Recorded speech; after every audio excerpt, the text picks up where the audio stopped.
As-tu déjà eu cette sensation de courir sans cesse, sans jamais arriver nulle part? Les factures, les imprévus, les charges, tout s'accumule dans ton portefeuille, dans ta tête, dans ta poitrine. Et le plus cruel, c'est toujours sur toi que tombe la faute. Si tu étais mieux organisé, tu n'en serais pas là. Tu dépenses trop. Faut apprendre à te débrouiller. Mais qui te demande comment tu vas? Si tu as bien dormi, si tu arrives à respirer. N'es pas paresseuse, tu n'es pas désorganisée, tu es épuisée. Épuisée de devoir renoncer à tout, même aux petits plaisirs, juste pour tenir jusqu'à la fin du mois. Cette sensation constante de manque, la peur d'ouvrir ton compte en banque, la honte de dire « je peux pas », ça ne devrait jamais faire partie de ton quotidien. Alors écoute bien cette vérité libératrice. Vivre avec un budget minimaliste, ce n'est pas se priver, c'est retrouver son souffle, c'est redéfinir ce qui est essentiel pour toi, et uniquement pour toi. Et enfin construire une vie à ton rythme, à ton image et à la hauteur de ton cœur. Aujourd'hui, je veux te montrer que c'est possible de respirer, sans culpabilité, sans panique et sans perdre ta dignité. Tu viens avec moi. Depuis qu'on est petite, on nous apprend à prendre soin des autres, de la maison, du travail. Mais rarement de nous-mêmes. Être une femme, c'est encore trop. Souvent synonyme de don de soi. Temps, énergie, attention et bien sûr, argent. On nous forme à tout gérer, sans se plaindre. Une femme forte n'a besoin de personne. Elle s'en sort toujours. Mais souvent, ça veut juste dire s'effacer. Et quand il s'agit d'argent, c'est encore plus dur. On gagne moins, on dépense plus pour les besoins invisibles et on porte souvent seul les charges du foyer. Et en plus, on doit faire semblant que tout va bien. Avoir la bonne tenue, le bon cadeau, le bon repas. Parce qu'une vraie femme, ça gère. Mais personne ne parle du coût émotionnel de ce numéro d'équilibriste. Et toi, tu t'es déjà senti comme ça, à vouloir tout bien faire, mais en t'oubliant complètement? C'est là que le concept de budget minimaliste prend tout son sens. Pas comme une tendance, mais comme un acte de résistance. Une façon de dire « stop ». Assez de vivre pour répondre à des attentes qui ne sont même pas les tiennes. Ce questionnement est le premier pas vers une reprise de contrôle. Ce n'est pas apprendre à économiser. C'est revenir à ce qui compte vraiment et lâcher ce qui t'épuise. Imagine maintenant la vie de Claire.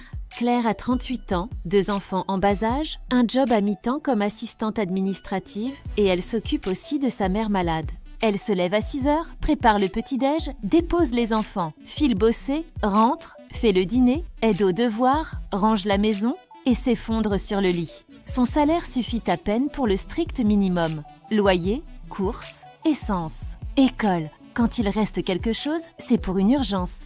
Un pneu crevé, une grippe, un cadeau de dernière minute. Claire essaie de faire attention à ses dépenses. Elle a testé les tableaux Excel, les applis, les conseils YouTube. Rien ne marche vraiment, parce que tout repose sur le même message. Coupe, coupe, coupe. Sauf qu'elle a déjà tout coupé. Pas d'esthéticienne, pas de resto, pas de nouveaux vêtements. Et malgré ça, elle est toujours au bord du gouffre. Et ce gouffre, ce n'est pas juste financier, c'est mental. Claire angoisse en regardant son compte. Elle s'énerve quand ses enfants demandent une glace. Elle se sent nulle, mauvaise mère. Et ce qui fait le plus mal, c'est qu'elle croit que c'est sa faute, comme si c'était un échec personnel.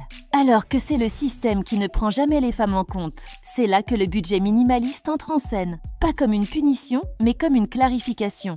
Un regard doux sur sa propre réalité. Un chemin vers des 100 fait 300. Choix conscient, à ton rythme.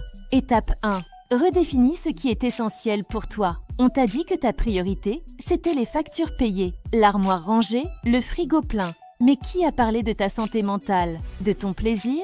N'œil de ta paix? Il est temps d'inverser cette logique.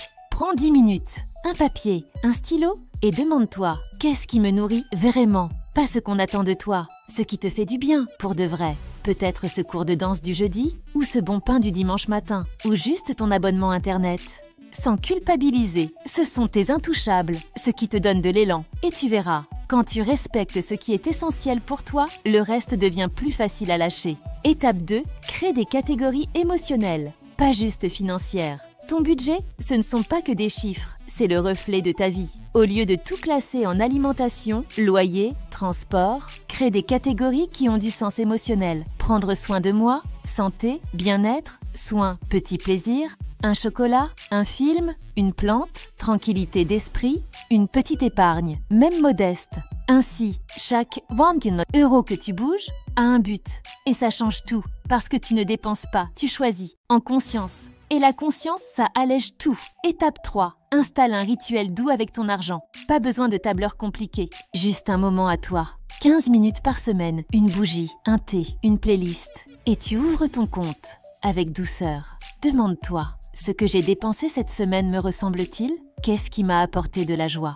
Qu'est-ce que je pourrais éviter sans souffrir ? Ce moment, ce n'est pas un jugement, c'est un tête-à-tête avec ton histoire. Et plus tu fais la paix avec ton argent, moins tu as peur de lui. Et plus il devient une clé de liberté. Respirer ne devrait jamais être un luxe. Avoir la paix face à son compte en banque ne devrait pas être rare. Et vivre dignement, selon ce qui est essentiel pour toi, ne devrait jamais être une source de honte. Tu n'as pas besoin de plus de sacrifices. Tu as besoin d'espace pour faire des choix sereins, pour vivre avec intention, pas avec pression. Ta vie n'est pas un tableau Excel, c'est une expérience.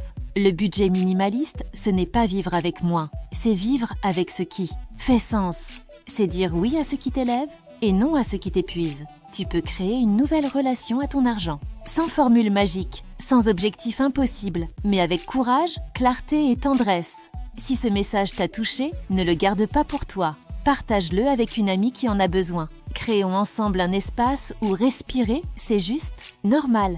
Dis-moi en commentaire, quel est ton intouchable ? Ce petit plaisir qui n'a l'air de rien pour les autres, mais qui te fait te sentir vivante. Je veux t'écouter et te rappeler, tu mérites une vie douce et possible.